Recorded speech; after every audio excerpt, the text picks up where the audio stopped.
네, 안녕하세요. 오늘 일본 정치에 정말 큰, 그야말로 지각 변동이라고 할 만한 일이 네, 벌어졌습니다. 맞아요.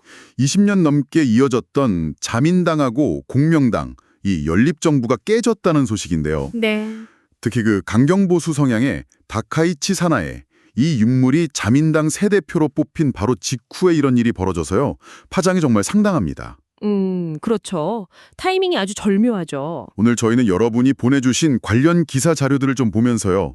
이 연립 해체의 뭐랄까 속사정 그리고 앞으로 일본 정치에 어떤 변화가 올지 좀 깊이 파헤쳐 보겠습니다. 이번 분석 목표는요. 그냥 둘이 헤어졌구나 이게 아니고요. 네. 왜 하필 지금인가? 이 오랜 동맹이 왜 지금 깨졌는지 네, 그게 중요하죠. 그리고 이게 다카이치 대표가 총리가 되려는 그 야심에는 어떤 영향을 줄지 또 일본 정치판 전체를 어떻게 바꿀 수 있을지 그 핵심을 좀 짚어보려고 합니다.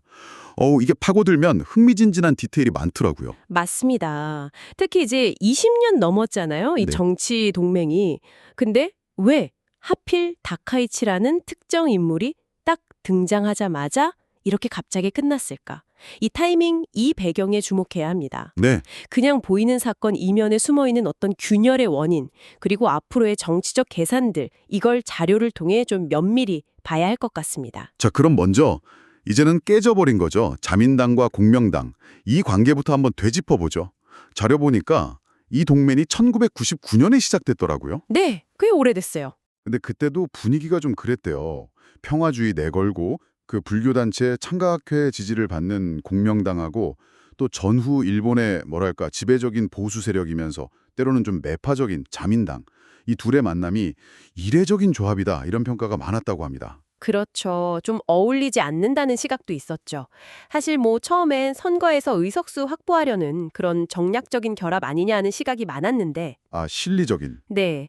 결과적으로는 2025년 10월 10일 결별 선언하기 전까지 거의 뭐 25년 가까이 유지가 된 겁니다. 와, 정말 길었네요. 네. 단순히 숫자 합 그 이상이었던 거죠. 일본 정치의 어떤 안정성을 유지하는 축으로 기능해왔고 특히 공명당이 연립 안에서는 자민당의 너무 강경한 노선 이런 걸 좀 제어하는 브레이크 역할도 어느 정도는 했거든요. 공명당 조금만 더 자세히 들여다볼까요? 이게 1964년에 창가학회라는 불교단체를 기반으로 만들어졌고 처음에는 막 극좌 성향까지 보였다가 점차 중도로 옮겨오면서 평화주의, 사회복지, 그리고 깨끗한 정치 이걸 내걸었다고요? 네. 근데 흥미로운 게 1993년에는 오히려 자민당을 처음으로 권력에서 끌어내리는데 한몫을 했다는 거예요.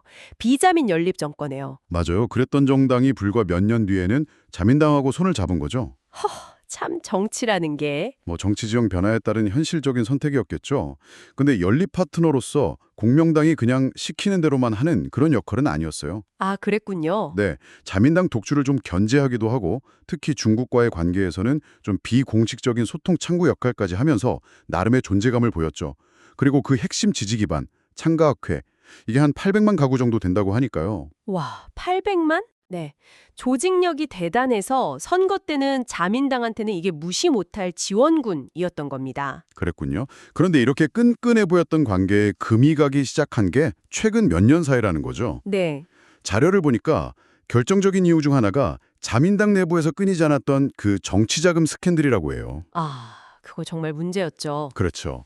깨끗한 정치를 거의 뭐 생명처럼 여기는 공명당이나 그 지지자들 입장에선 자민당의 이런 반복되는 비리 의혹이 상당히 좀 불쾌했을 것 같아요. 네, 특히 그 창가 학회 회원들 불만이 계속 쌓여왔다고 하죠. 아, 게다가 2023년에 오랫동안 창가학회의 정신적 지주였고 또 자민 공명연립의 어떤 지지 기반에 다져왔다고 평가받는 이케다 다이사쿠 씨가 사망했어요.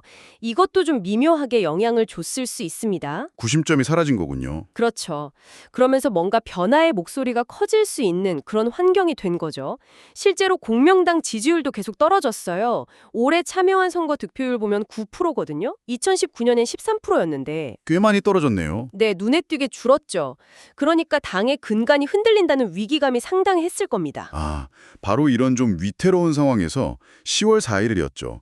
자민당 대표 선거에서 강경 보수파 다카이치 사나에가 딱 이긴 게 결정타가 됐다. 이렇게 자료들은 분석하고 있습니다. 네. 근데 여기서 정말 의외의 사실 하나는 이분이 정치인문전에 헤비메탈 밴드에서 드럼을 쳤다는 거예요.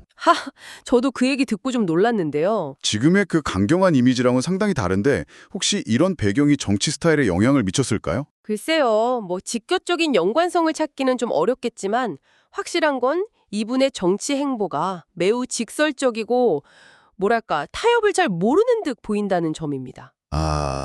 당선되자마자 위기에 처한 공명당하고 관계를 좀 수습해야 하는데 오히려 더 악화시키는 쪽으로 갔어요. 네, 어떻게 했길래요? 공명당에는 뭐 알리지도 않고 제3야당인 국민민주당, DPP, 다마키 대표랑 물밑 접촉을 시작하고요. 또 자민당 주요 당직에는 공명당하고 사이가 좀 안 좋다고 알려진 사람들을 임명했어요. 일부러 그런 걸까요? 마치 굳이 당신들 도움 필요 없어 이런 신호를 보낸 것처럼 느껴질 수 있죠. 심지어 공명당이 그렇게나 강력하게 요구했던 정치자금법 개혁 문제 있잖아요. 네네. 이것도 타카이치 대표는 관련 스캔들의 핵심 인물로 지목된 의원을 오히려 중용하는 모습을 보였다고 해요. 이건 정말 공명당 입장에서는 진짜 모욕감을 느꼈을 수도 있겠어요. 그렇죠. 게다가 또 다카이치 대표가 가진 그 역사 문제에 대한 수정주의적 시각, 그러니까 과거사에 대한 기존 정부 입장이나 해석을 좀 바꾸려는 태도, 이것에 대한 공명당 내부의 오랜 반감도 무시할 수 없었을 겁니다. 평화주의를 중시하는 정당이니까요. 네, 받아들이기 어려운 부분이죠. 정확합니다.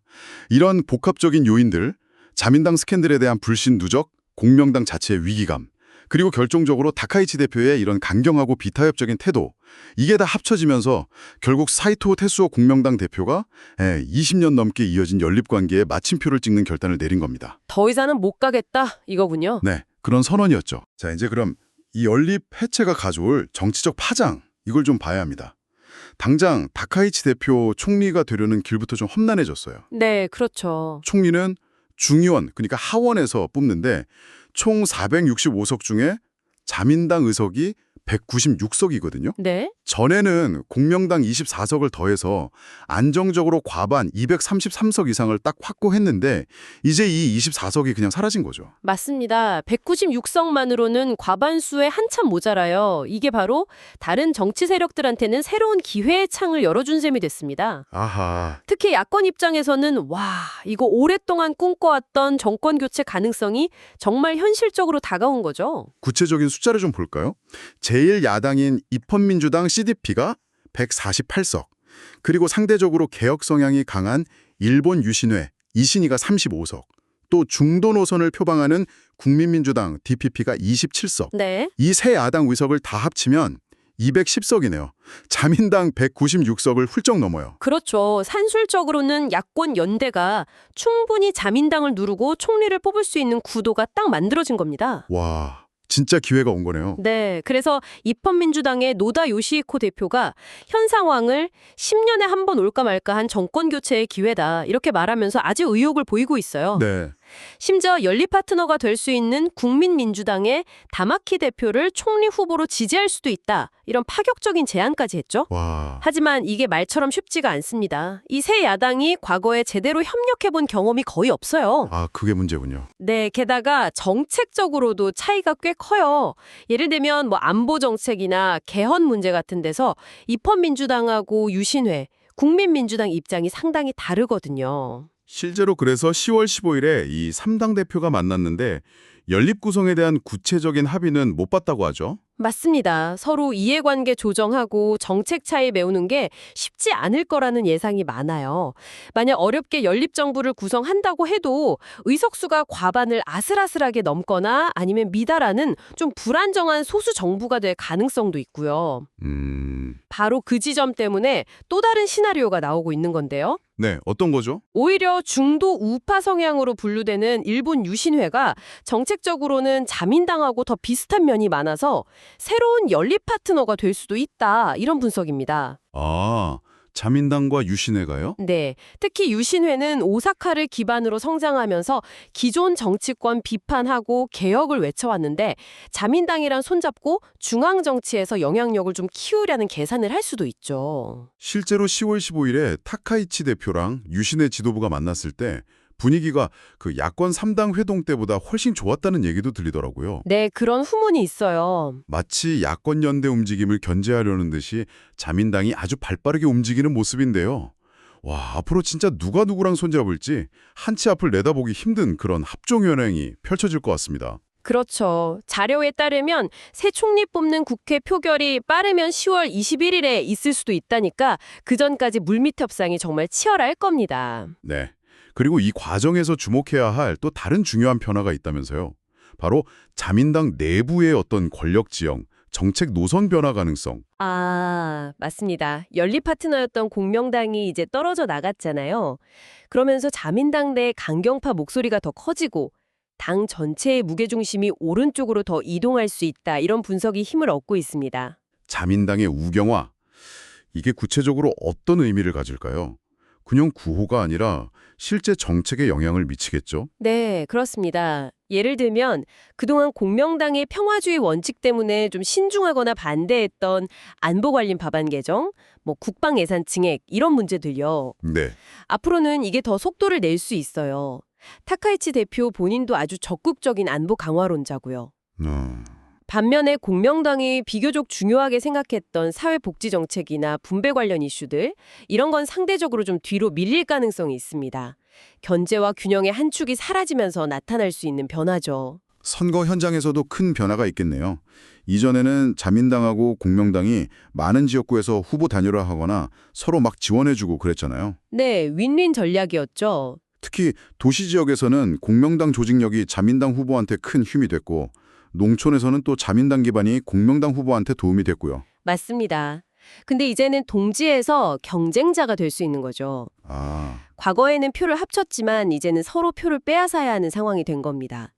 특히 공명당 지지 기반이 강한 대도시 지역에서는 자민당 후보들이 꽤 어려움을 겪을 수 있고요. 반대로 자민당세가 강한 지역에서는 공명당 후보가 생존을 걱정해야 할 수도 있어요. 와, 판이 완전히 바뀌는 거네요. 네, 이게 단순히 다음 선거 유불리 문제가 아니라 일본 선거 지형 자체를 뒤흔들 수 있는 큰 변수입니다. 이번 연립 해체는 정말 일본 정치를 예측 불가능한 혼돈의 시대로 밀어넣고 있다, 이렇게 봐도 과언이 아닙니다. 네, 오늘 저희가 살펴본 내용 좀 정리를 해보면요.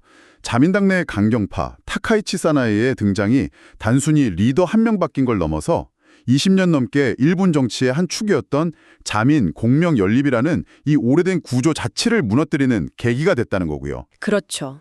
그 결과 타카이치 대표 본인의 총리 도전은 예상치 못한 어려움에 부딪혔고 반대로 야권에게는 10년에 한 번 올 기회라는 말까지 나올 정도로 정권 교체 가능성이 열렸지만 이 기회를 살리려는 야권 내부 통합 과정은 결코 쉽지 않아 보입니다. 네, 맞습니다.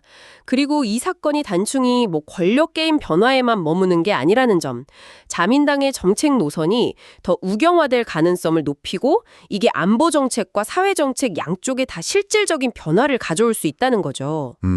더 나아가서 선거에서의 협력 관계가 경쟁 관계로 바뀌면서 앞으로 일본 정치의 불확실성은 더욱 커졌습니다. 말 그대로 일본 정치가 정말 중요한 변곡점을 맞이하고 있는 겁니다. 그렇다면 여기서 우리가 던져볼 질문은 이거 아닐까요? 이 격동의 소용돌이 속에서 일본 정치는 과연 어디로 흘러갈 것인가? 네. 흩어졌던 야권 세력은 정말 이 기회를 살려서 새로운 시대를 열 수 있을까요? 아니면 자민당이 유신의 같은 새로운 파트너를 찾아서 다시 한번 위기를 넘기고 권력을 유지하게 될까요? 글쎄요, 정말 예측하기 어렵네요. 그리고 이런 정치 변화가 단순히 정치권 내부 문제를 넘어서 일본 사회 전체, 나아가서는 주변국과의 관계에는 장기적으로 어떤 영향을 미치게 될지 계속해서 좀 주목하면서 그 의미를 곱씹어 볼 필요가 있겠습니다. 오늘 저희와 함께 일본 정치의 이 급격한 변화 현장을 깊이 들여다보셨습니다. 다음 분석에서도 여러분의 지적 호기심을 채워드릴 흥미로운 주제로 다시 찾아뵙겠습니다.